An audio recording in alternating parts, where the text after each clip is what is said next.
Okay, section 2.6 is on applying the trigonometric ratios. One of the things that we're going to do in this section is called solving a triangle, and what that means is you have to find all the missing side lengths and all the missing angles in the triangle. There's lots of ways to solve a triangle, depending on what you see first. Like, some people might choose to use Pythagorean theorem, some people might choose to use a trig ratio if they got enough information, as that sort of thing. So there's not one definite way of doing all of these problems, but sometimes the first step is, there's only one way to do the first step. That once you pass the first step, sometimes there's more than one way to do other steps. So again, just keep in mind when we're doing these exercises that there's lots of different ways that you can obtain the solutions. But everybody should obtain the same solutions in the end. Same values, of the sides and the angles. Okay, so some of the ways that we can use to find the missing sides and angles would be, first you can use your trig ratios of sine, cosine, and tan, if it's a right triangle. You can also use the fact that the sum of the angles in a triangle add up to 180. So if you know two angles in a triangle, you can use that sum to help you figure out what the third angle needs to be.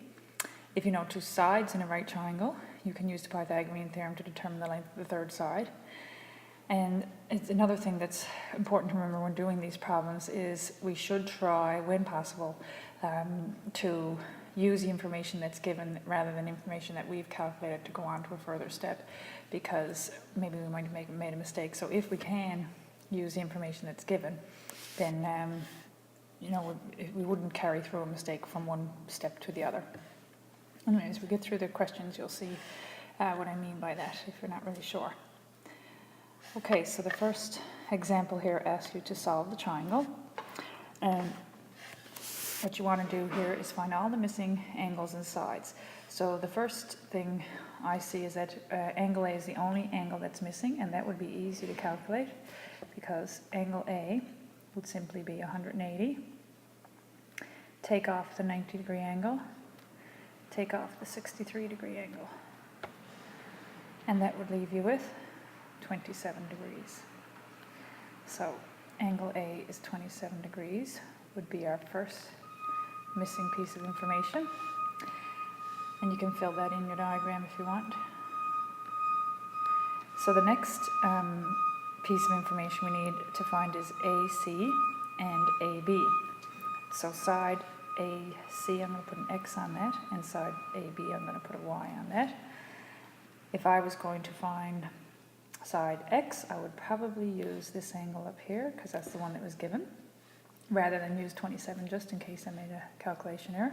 So if I use this angle and I know that this is adjacent to that angle, and X would be then opposite that angle, then that would mean I would set up using the tan ratio. Tan of 63 degrees is X opposite over adjacent, which is 40. And then we can put that over 1 and cross multiply to get X equals 40 tan times tan 63, which then you can put into your calculator. That's 78. 78.5. So to the nearest tenth, it's on the calculator it comes up 78.5044 and so on. So if we're running it to the nearest tenth, it would be 78.5. And then the last one would be Y. And again, we could use the X we just found, but I'm going to try to use information that we already have in the triangle just in case I made a mistake calculating my X. So I'm going to use, again, 40 would be adjacent to angle 63, but now Y would be the hypotenuse. So that would mean when I'm looking for adjacent and hypotenuse, I would use my cosine ratio, just to remind you. So sine opposite over hypotenuse, cosine is adjacent over hypotenuse, and tan is opposite over adjacent. So we would be using the cosine this time. So cosine of 63 would be the adjacent, which is 40, over the hypotenuse, which we don't know. So then when we cross multiply, we have y times the cosine of 63 equals 40. And then we're just going to solve for y by dividing out the cosine of 63.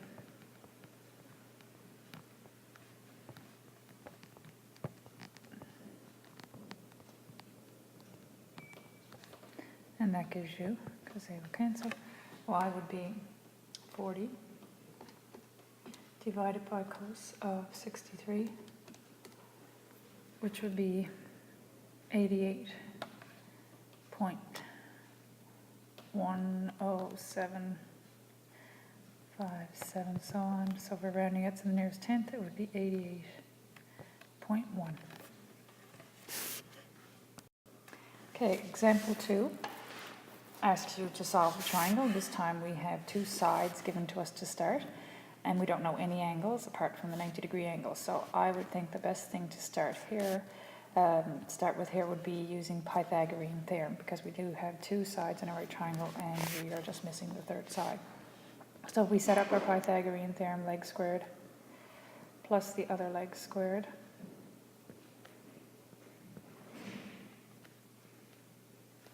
equals the hypotenuse squared, we would get 3.5 squared plus x is the other leg that we don't know, equals 11.5 squared.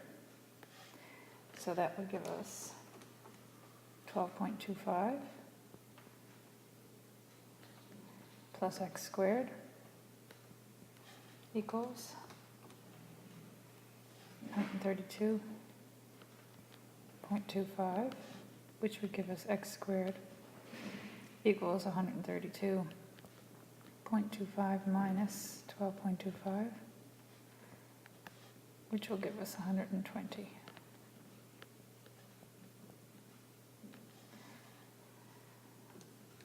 And we check the square root of that.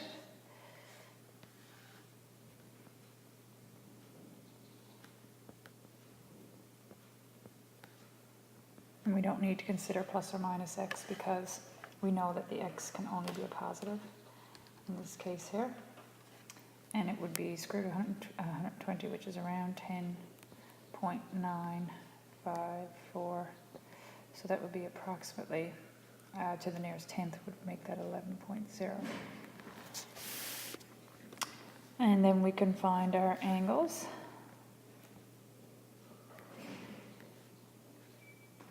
And I should have labeled those first, A, B, C. So angle A we already know is 90, so angle B, we can use these two sides here, which would be the adjacent to angle B, if we're trying to find this angle, and the hypotenuse. So adjacent hypotenuse would be cosine. So cosine of angle B would equal the adjacent, which is 3.5, over the hypotenuse, which is 11.5. So that means B would be the inverse cos of 3.5 over 11.5, which is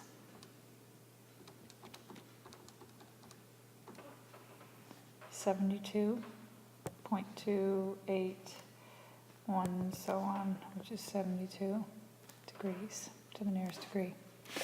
And then we could actually use trig to find angles, see if we want, using tan, or not tan, it would be sine would be, opposite would be 3.5 over 11.5 if you want, or you could just take the sum of the angles. If you don't want to use the information you just got in case you made a mistake, it would be better to go with sine of C equals 3.5 over 11.5. So therefore C would be the inverse sine of the opposite was 3.5 over the hypotenuse was 11.5. And that would be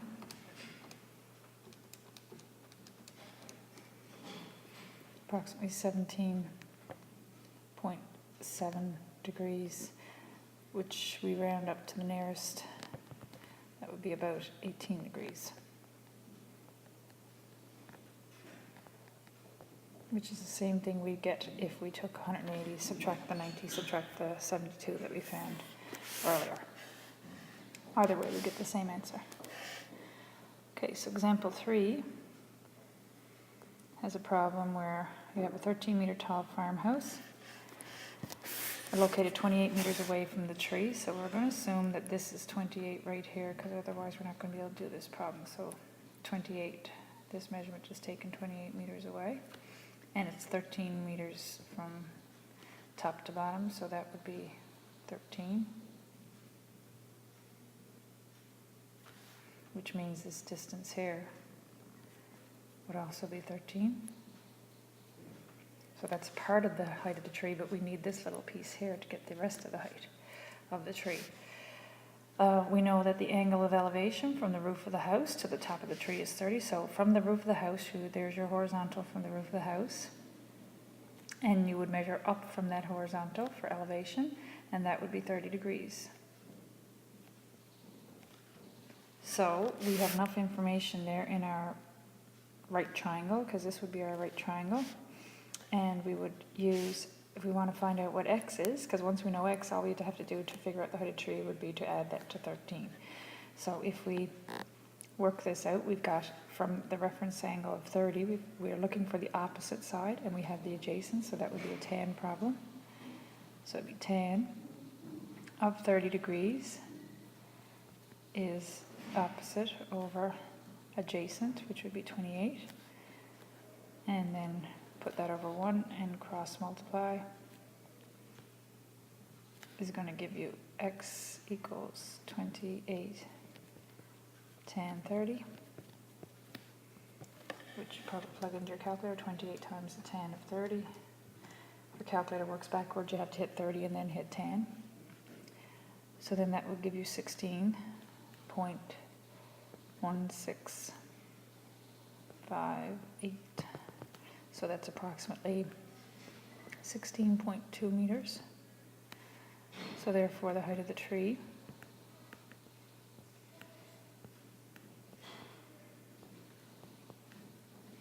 (13 plus the 16.2), which will be 29.2 meters.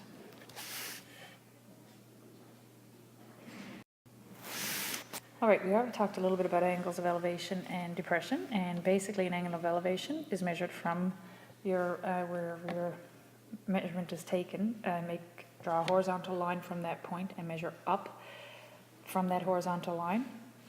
Whereas if you had a angle of depression, you would take from wherever the point that you're taking the measurement from, you draw a horizontal line out from that and measure down from that point, from that line. Sometimes people don't use the angles of depression. They'll use the complement of the angles of depression in the diagram. So it's up to you. We'll just do some problems here. You can see I'll show you both ways. Whoops. We got done there now. Okay. So the first example has the angle of depression from an airplane. So here you are in the airplane. So it's taken from the airplane. You measure your horizontal line out from that point.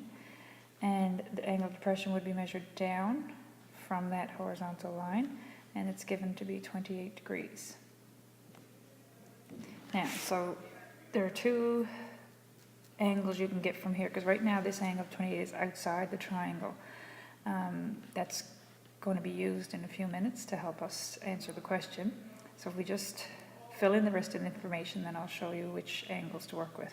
So if the altitude of the airplane is 3,000, that means this height here is 3,000 meters. It says determine the distance from the airplane to the beginning of the runway. So there's from the airplane to the beginning of the runway, and I'm just going to put X there. Now if they were asking for this distance, they would have said horizontal distance. So that's why I put the X on the direct distance from the plane to the runway. So the 28 is not really in the triangle that we want to use, so there's a couple of options. You can either find this angle right here by using the fact that this horizontal and this vertical will make a 90-degree angle, which would be 62 then, right here. Now if you don't want to use that method, you can use the idea of parallel lines, because horizontal lines would be parallel, and then these angles here are parallel line to transversal to parallel line. The corners of the Z would be alternate interior angles, which would mean this down here would be 28 as well. Okay, so I'm going to use a 28-degree angle down here, and my side of 3000 is opposite that, and my x is the hypotenuse, so I would be using sine of 28 degrees is the opposite, which is 3000, over the hypotenuse, which is x. And then I would put that over 1, cross multiply, and that would give me x times the sine of 28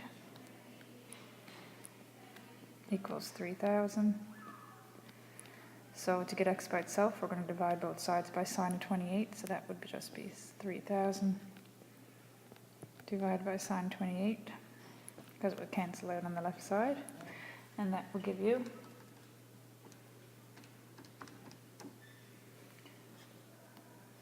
$6,390.16. So if we put that to the nearest tenth, it would be around 6,390.2 meters. All right, the last example says in a triangle DEF, angle E is 90, angle D is 34. If DE is 12, determine the perimeter. So the perimeter of the triangle would be the length, the sum of the lengths of all the sides. So the first thing we should do is just draw the triangle DEF and fill in the information just to help as a visual aid. So we've got an angle, that's the right angle would be E, and then angle D would be 34. My triangle's not really drawing a scale here, but, and then F. So we also know that DE is 12 centimeters. So we need to find the other two sides. So I'm going to put X on one, Y on the other. So the first one, if I use my 34-degree angle, X is opposite that 34-degree angle, and I have the 12, which would be adjacent to the 34-degree angle. So I would be using tan. Tan of 34 is opposite, which is X, over adjacent, which is 12. And then I can put that over 1 and cross multiply, and I will get X equals 12 times the tan of 34, which would be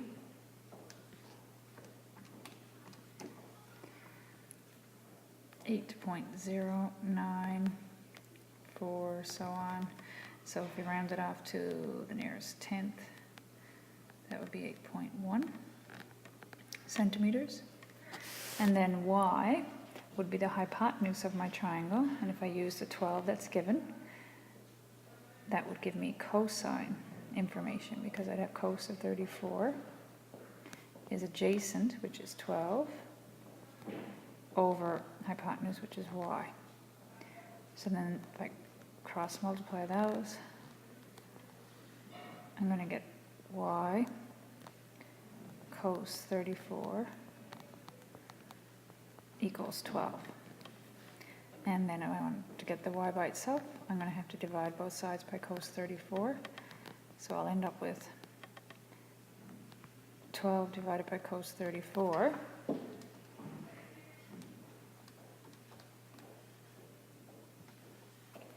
is 14. Move that up a little bit. That gives me about 14.4746, so on.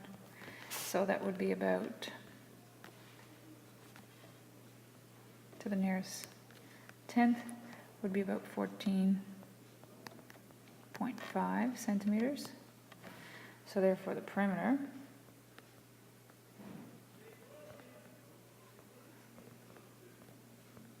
would be the 12 plus the 8.1 plus the 14.5, which would total 34.6, I think.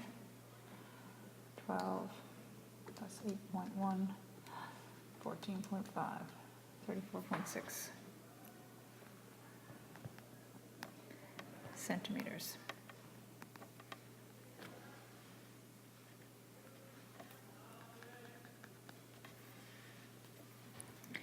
Okay, so that concludes the examples for this section. And there are some questions there on pages 111, 112 of your textbook that you can try to practice this material.